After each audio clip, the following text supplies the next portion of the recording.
तुम सब ने बहुत सारी कहानियां सुनी होंगी उन स्टूडेंट्स की जो कि पहले तो पढ़ने में एकदम बेकार थे, लेकिन अचानक से उनका कमबैक हो जाता है। यानी वो बहुत अच्छे मार्क्स स्कोर करके आते हैं। तुम्हें पता है इसके पीछे का सीक्रेट क्या होता है? सीक्रेट होता है उनकी मेहनत और उसके साथ साथ एक सही प्लानर। यानी उन्होंने कम समय के अंदर राइट स्ट्रैटेजी की मदद से पढ़ाई करी, जिस वजह से कम टाइम में भी वो टॉपर बन पाए। और वही सारी गाइडलाइंस और वही सारी स्ट्रैटेजीज आज मैं तुम्हें बताने वाला हूं। यानी आज मैं तुम्हें सितंबर से लेकर तुम्हारे फाइनल एग्जाम तक का एक ऐसा रोड मैप दूंगा जिसके अंदर science, SST, math, English, Hindi, हर एक सब्जेक्ट की डिटेल स्ट्रैटेजी तुम्हें मिलने वाली है। तो हाय एवरीवन, मैं हूं आप सभी का अपना प्रशांत भैया। सितंबर का महीना ऑलमोस्ट खत्म आने को है, यानी ऑलमोस्ट ये खत्म होने वाला है ना। और ये जो मंथ था ना, ये मोस्टली स्टूडेंट्स ने हाफ ईयरली एग्जाम के अंदर वेस्ट कर दिया है, क्योंकि आपके स्कूल के अंदर या तो हाफ ईयरली एग्जाम चल रहे होंगे, या तो हो चुके होंगे, या तो जस्ट अभी होने वाले होंगे, राइट। इस समय पर आपने अपना पूरा मंथ हाफ ईयरली एग्जाम को दिया होगा, मेनली स्टूडेंट्स ने। अब देखो, सबसे पहले तो डरना नहीं है, घबराना नहीं है। हाफ ईयरली एग्जाम में कितना स्कोर आता है उससे फर्क नहीं पड़ता। अभी भी राइट टाइम है कमबैक करने का। यानी जो अगले कुछ महीने बचे हैं ना तुम्हारे फाइनल एग्जाम तक, जो कि अराउंड फरवरी में होने वाले हैं, तब तक का ये जो टाइम है, अगर तुमने इसको सही से यूटिलाइज कर लिया ना, तो अब भी कमबैक हो सकता है। बहुत लोगों ने कमबैक करा है और वही मैं प्लानर आपको देने वाला हूं। बट प्लानर से पहले चार इंपॉर्टेंट बातें, हर एक सब्जेक्ट की स्ट्रैटेजी मैं बताऊंगा, पर चार इंपॉर्टेंट बातें ये तुम्हारे लिए बहुत इंपॉर्टेंट है। जैसे कि सबसे पहला point, less time to study. मुझे पता है कि टाइम कम है, और ये चीज तुम्हें शायद अभी हाफ ईयरली एग्जाम देकर रियलाइज हो भी गया होगा कि तुमने उतनी अच्छी तरीके से पूरे साल भर प्रिपरेशन नहीं करी है। मुझे पता है कम टाइम है, अब इसका सोल्यूशन क्या है वो बताओ। सोल्यूशन ये है कि अब जितना भी टाइम बचा है ना यार, उसमें थोड़ा स्कूल जाना तुम्हें कम करना पड़ेगा। क्यों? क्योंकि अब तुम्हें टाइम निकालना पड़ेगा। वो निकालोगे कैसे? कभी कभार स्कूल को स्किप करो। अब स्किप कर रहे हो तो उस समय पर बैठ के पढ़ाई करनी है। पढ़ाई कैसे करनी है वो मैं बताने वाला हूं। तो ऐसे तुम अपने टाइम को थोड़ा थोड़ा निकाल सकते हो। उसके अलावा डेली टारगेट्स, हर रोज के अगर टारगेट नहीं लिख सकते तो इस वीडियो को अभी बंद करके चले जाओ, कोई जरूरत नहीं है। क्यों? क्योंकि हर रोज ना हमें टारगेट बनाने पड़ेंगे। डेली रात को लिखो कि अगले दिन के क्या क्या टारगेट्स हैं, और अगले दिन रात को सोने से पहले चेक करो कि क्या तुम उन टारगेट्स को कंप्लीट कर पाए या नहीं कर पाए। अगला पॉइंट, कल कब आएगा। इतना समय से तुम प्रोक्रास्टिनेट कर रहे हो, तुम टाल रहे हो कि कल करेंगे, परसों करेंगे। नहीं नहीं, अब हाफ ईयरली एग्जाम के बाद तो पक्की तरीके से पढ़ाई करेंगे। नहीं नहीं, अब थोड़ा सा और टाइम आ जाए, अब पक्के से पढ़ाई करेंगे। कब आएगा कल यार? अभी राइट टाइम है, लग जाओ। उसके अलावा study according to the syllabus. अब देखो, इस साल की स्टार्टिंग तो है नहीं कि तुम्हें मैं बोलूंगी ये किताब भी कर लो, वो भी कर लो, वो भी कर लो। तुम सब कुछ नहीं कर सकते। तुम्हें एकदम सही ट्रैक पे, सही स्ट्रैटेजी के साथ और कम मटेरियल के साथ, यानी अगर किताब पढ़ रहे हो तो एक ही किताब पढ़ोगे, अगर एक टीचर को फॉलो कर रहे हो तो उसी को फॉलो करो। टीचर नहीं बदल सकते। Study according to the syllabus. अब बात करते हैं एक एक करके सब्जेक्ट वाइज स्ट्रैटेजीज की। सबसे पहले स्टार्ट करते हैं हम किसकी? साइंस की स्ट्रैटेजी। साइंस होती है 3 पोर्शन के अंदर, फिजिक्स, केमिस्ट्री, बायोलॉजी। सबसे पहले बात करते हैं कि आखिर फिजिक्स में हमें कैसे पढ़ना है। पहली लाइन तुम्हें दिखाई दे रही होगी, study formula plus concept from one shot. यानी सबसे इंपॉर्टेंट है वन शॉट देखना। वन शॉट किसी की भी देख सकते हो। अगर मुझसे समझ आता है ना तो मेरे वन शॉट देख लो। मुझसे अगर बाई चांस समझ नहीं आ रहा तो किसी और के देख लो, कोई दिक्कत वाली बात नहीं है। बट वन शॉट देखो, क्या करो, पहले कॉन्सेप्ट समझो, क्योंकि अगर तुम डायरेक्टली न्यूमेरिकल पे जाओगे तो नहीं समझ आ पाएगा। पहले कॉन्सेप्ट को, अपने कॉन्सेप्ट को एकदम पूरी तरीके से बिल्ड कर लो। उसके बाद फिजिक्स में एनसीईआरटी पढ़ना तुम छोड़ सकते हो। ठीक है, ये मैं अपने एक्सपीरियंस से बता रहा हूं। फिजिक्स में एनसीईआरटी उतनी इंपॉर्टेंट नहीं होती। जहां पर इंपॉर्टेंट होगी बोलूंगा मैं, पर यहां पर तुम छोड़ सकते हो। तुम लेक्चर मेरा देख रहे हो, मैं एनसीईआरटी वैसे भी कवर करा देता हूं, तुम छोड़ सकते हो। उसके बाद solve variety of questions, very important. Specially अगर तुम क्लास 10th के स्टूडेंट हो, बोर्ड एग्जाम देने वाले हो। अब बोर्ड एग्जाम बदल चुका है, यानी कि अब वो जो क्वेश्चन का लेवल है ना, वो उतना आसान नहीं आता जितना कि आप पहले देखा करते थे। अब जो क्वेश्चन का लेवल आता है वो अच्छा खासा टफ आता है। इस वजह से जितनी वैरायटी के क्वेश्चन कर सकते हो उतनी वैरायटी के क्वेश्चन तुम्हें करना है। कैसे करना है? किताबें लो ना यार, क्वेश्चन बैंक्स लो। क्वेश्चन बैंक नहीं लिया तो ले लो ना, हमारी खुद की वन शॉट की किताब है ना, उसकी मैं लिंक भी दे दूंगा डिस्क्रिप्शन के अंदर। उसमें भर भर के क्वेश्चन है। तो क्वेश्चन प्रैक्टिस करना बहुत इंपॉर्टेंट है। उसके साथ साथ मेक फॉर्मूला शीट। अगर टाइम मिल जाए, प्लीज एक काम करना, स्पेशली ये जो चैप्टर्स है ना, जैसे 9th में मोशन है, 10th में लाइट है, इलेक्ट्रिसिटी है, इनकी एक एक फॉर्मूला शीट बना लो, ताकि कि वो फॉर्मूला आपके दिमाग के अंदर छप पाए। ठीक है, ये थी फिजिक्स की स्ट्रैटेजी। अब बात करते हैं आगे किसकी? केमिस्ट्री की स्ट्रैटेजी के बारे में। सबसे पहले वही है कि आपको तो वन शॉट ही देखने। वन शॉट से क्या होगा? कॉन्सेप्ट को क्लैरिटी आपको मिल जाएगी। अब एनसीईआरटी क्या पढ़नी है भैया इसके अंदर, मैं रिकमेंड करूंगा पढ़ सको तो पढ़ लो, बट अगर टाइम नहीं है एटलीस्ट एक्टिविटीज देख लेना। जितनी भी एनसीईआरटी की एक्टिविटीज हैं वो सारी की सारी एक्टिविटीज देख लेना। अगर तुम मेरी वन शॉट देख रहे हो उसके अंदर मैं एनसीईआरटी की एक्टिविटीज भी कवर करा देता हूं, बट अगर आप सिर्फ नोट्स वगैरह से पढ़ रहे हो तो आपको क्या करना है, आपको एक्टिविटीज पढ़नी है एनसीईआरटी की, वेरी इंपॉर्टेंट। फिर क्या करना है, क्वेश्चन प्रैक्टिस करनी है, और क्वेश्चन के अंदर एक सबसे इंपॉर्टेंट चीज है केस बेस्ड क्वेश्चन। आजकल वो जो केस बेस्ड क्वेश्चन आ रहे हैं ना, वो वाले क्वेश्चन यहां पर प्रैक्टिस करने वेरी इंपॉर्टेंट केमिस्ट्री के लिए। फिर आती है रिवीजन ट्रिक। अब भैया रिवाइज कैसे करना है, केमिस्ट्री बहुत बोरिंग लगती है, रिवाइज ही नहीं कर पाते, एक ट्रिक है जो कि टॉपर फॉलो करते हैं। टॉपर क्या करते हैं, वो क्वेश्चन की मदद से रिवीज करते हैं। यानी कि मान लो कि मैं क्या करूंगा, मुझे केमिस्ट्री का एक चैप्टर रिवाइज करना है, तो मैं पूरे नोट्स को नहीं पलटूंगा, मैं क्या करूंगा, मैं 10 सवाल लगा लूंगा। अब उन 10 सवाल में से जो सवाल मुझसे सॉल्व नहीं हो पाया, मुझे पता चल गया ये मेरा वीक टॉपिक है, और उस टॉपिक को मैं वापस से रिवाइज कर लूंगा। तो ये होती है टॉपर्स की रिवीजन स्ट्रैटेजी, तुम भी फॉलो करना। अब बात करते हैं बायोलॉजी की। बायोलॉजी कैसे करनी है, सेम भैया, आपको वन शॉट देखना है, उसके बाद एक काम कर देना, सिर्फ मेरे लिए, तुम्हारा बड़ा भाई बोल रहा है, 2 पेजर नोट बनाओ। 2 पेज क्या होता है, एक फ्रंट पेज एक पीछे का पेज।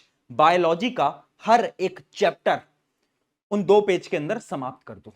अगर तुमने कर लिया ना, मैं गारंटी से बोल रहा हूं, थोड़ा टाइम लगेगा बट फाइनल एग्जाम में ना जो मदद तुम्हारी होगी, एकदम तुम्हें मजा आ जाएगा। 9th और 10th दोनों के लिए बोल रहा हूं, ये काम कर लो, बहुत इंपॉर्टेंट रहेगा। रिवीजन के लिए सबसे बेस्ट स्ट्रैटेजी है 2 पेजर नोट्स बना लो।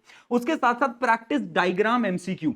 यानी तुम्हें क्या करना है, डायग्राम आजकल डायरेक्टली ड्रॉ करने को तो बहुत कम आते हैं, डायग्राम पे एमसीक्यू बहुत सारे आते हैं। यानी डायग्राम की वो जो लेबलिंग वगैरह होती है ना, वो तुम्हें याद रखनी है, उससे एमसीक्यू क्वेश्चन बहुत आते हैं, तो क्वेश्चन की प्रैक्टिस तुम्हें ऐसे करनी है। उसके अलावा स्टोरी की टेक्निक से याद करना है, जैसे कि मैं तुम्हें याद करा, तुम मेरे लेक्चर देख रहे हो तो तुम्हें पता चलेगा कि स्टोरी की फॉर्मेट में कैसे याद करना होता है। वैसे ही ट्राई करा करो, निमोनिक्स बनाया करो। जैसे कि अगर तुम्हें हार्ड समझना है तो मैंने वो एक बहुत शॉर्ट ट्रिक है ना, उस शॉर्ट ट्रिक से मैंने समझा दिया, वैसे ही तुम खुद से कुछ ट्रिक्स बनाओ ताकि तुम्हें याद रहे। अब बात करते हैं आगे मैथ्स की। मैथ्स एक ऐसा सब्जेक्ट है जो कि लोग बोलते हैं या तो कुछ लोगों को समझ आता है या तो कुछ लोगों को समझ नहीं आता, बट ये एकदम झूठ है। मैथ्स कोई भी समझ सकता है बहुत आसानी से। कैसे, सबसे पहले आपको रटना नहीं है, ये बहुत बड़ी मिस्टेक है जो कि हर एक स्टूडेंट आज के समय पर कर रहा है। मैथ्स देखते हैं, एक्सरसाइज के सारे क्वेश्चन रटेंगे, अच्छा ये सॉल्व होता है ऐसे ऐसे ऐसे ऐसे ऐसे ऐसे, मेथड को रट लेंगे। अब इमेजिन करो एग्जाम के अंदर अगर एक नया क्वेश्चन आ गया, तब क्या करोगे, तब तो दिमाग चल ही नहीं पाएगा।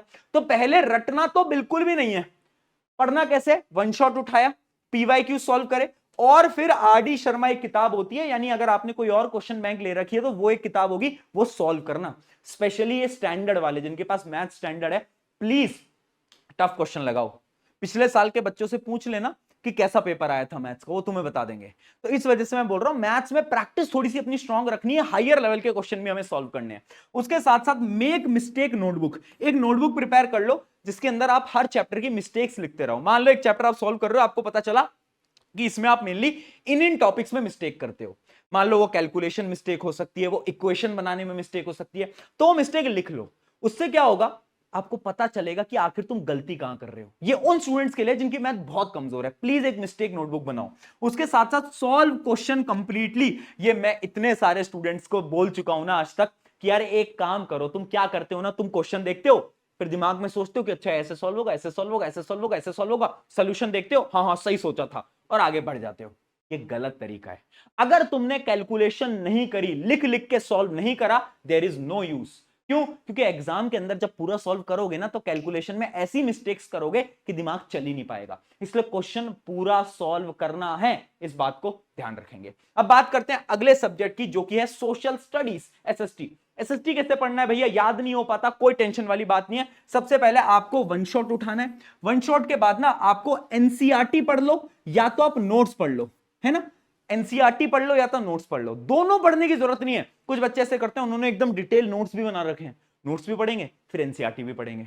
अरे यार एक चीज पढ़ लो, ठीक है, इतना टाइम नहीं है कि तुम एनसीईआरटी की एक एक लाइन पढ़ रहे हो, एसएसटी में जरूरत भी नहीं है उतनी उतनी डिटेल में जाने की आजकल जरूरत नहीं पड़ती यार। आजकल बोर्ड एग्जाम या फिर अगर तुम 9th के अंदर हो, स्कूल के एग्जाम्स में भी ना ऐसे क्वेश्चन नहीं आते कि एकदम किताब के अंदर से, नहीं, लॉजिकल क्वेश्चंस आते हैं। तो तुम्हें एकदम एनसीईआरटी डिटेल में पढ़ने की अब जरूरत नहीं है।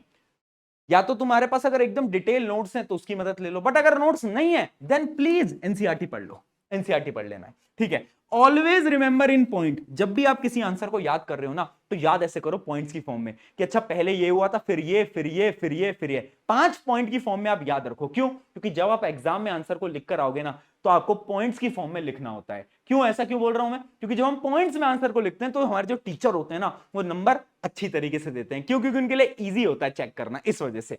अगला पॉइंट आता है एक्टिव रिकॉल मेथड। याद रखना, याद करने का क्या तरीका है। मान लो तुमने एक एसएसटी का चैप्टर पढ़ा, अब उस चैप्टर को तुमने बंद कर दिया, अपने नोट्स को तुमने बंद कर दिया।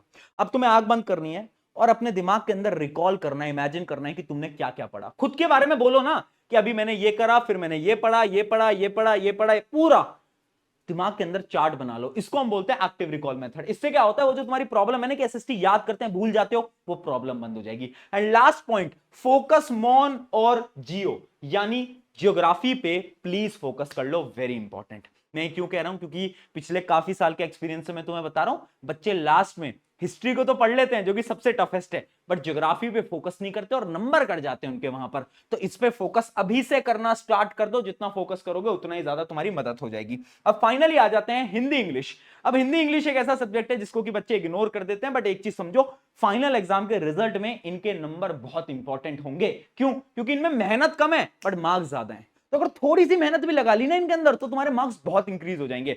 तो पहले तुम्हें क्या करना है? क्या सिर्फ भैया समरी वीडियो से काम चल जाएगा?